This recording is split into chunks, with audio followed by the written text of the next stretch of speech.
Глобусът.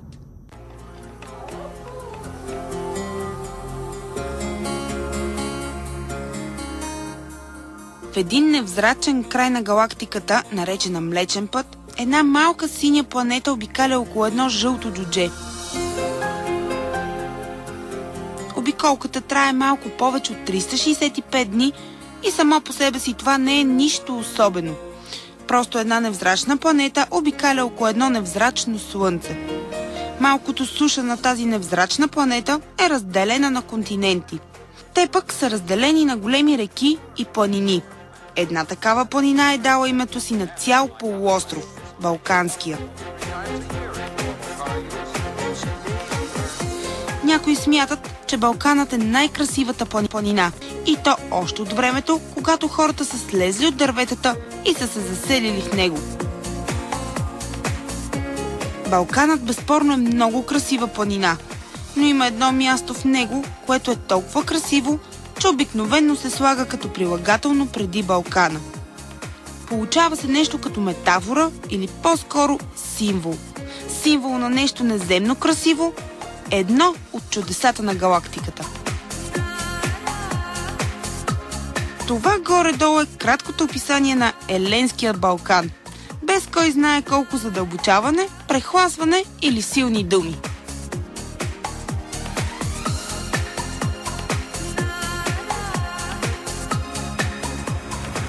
Здравейте, пътешественици! Аз съм Диана, а вие сте с Глобусът. Онова е кръглото нещо, което се върти и показва чудно хубави места за отдих и почивка.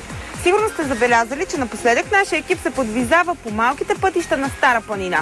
До сега посетихме Трявна, Дряново, Велико Търново и смятам, че днес е момента да посетим още едно вълшебно място, което се нарича Елена.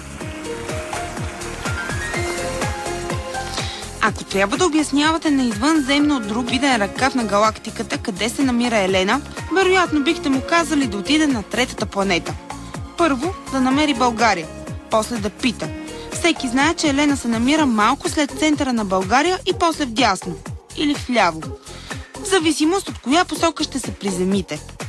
Друг полезен ориентир е, че когато забележите хората да стават по-сърдечни и дружелюбни, къщите дървени чердаци, а улиците чисти и слънчеви, значи сте на прав път.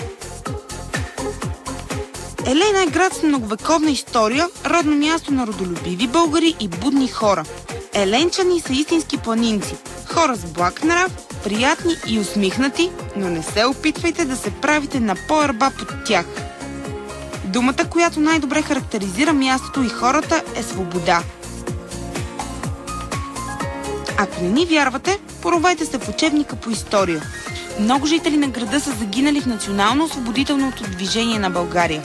Елена е родното място на Иларион Макариополски, Стоян Михайловски, Петко Тодоров, както и на още много известни и будни българи.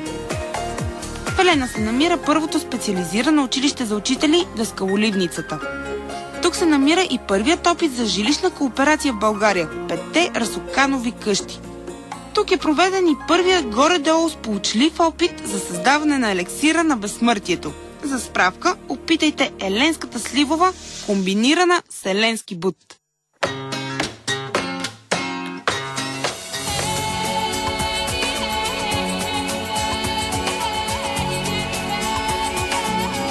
Много пътища водят до Елена, но най-приятен е пътя от Търново за Сливен, особено през есента. След Търново започвате да се спускате, след това продължавате да се спускате и после още малко. Имате чувството, че не отивате в Балкана, а сте поели по някакъв шорткът, който ще ви изведе направо в равнината. Но не е така. Надморската височина на община Елена започва от 100 метра и завършва на 1500 метра. В Елена са съхранени около 260 архитектурни паметници на културата, 7 от които са с национално значение.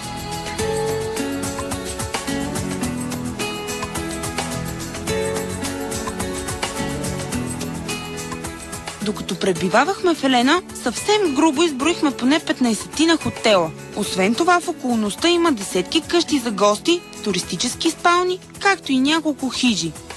Когато потърсите легло в Елена, ще разберете какъв голям избор има тук. Имате чувството, че местата за туристи са едва ли не повече от къщите в града. Това е така, защото туризмът в Елена има повече от вековна история.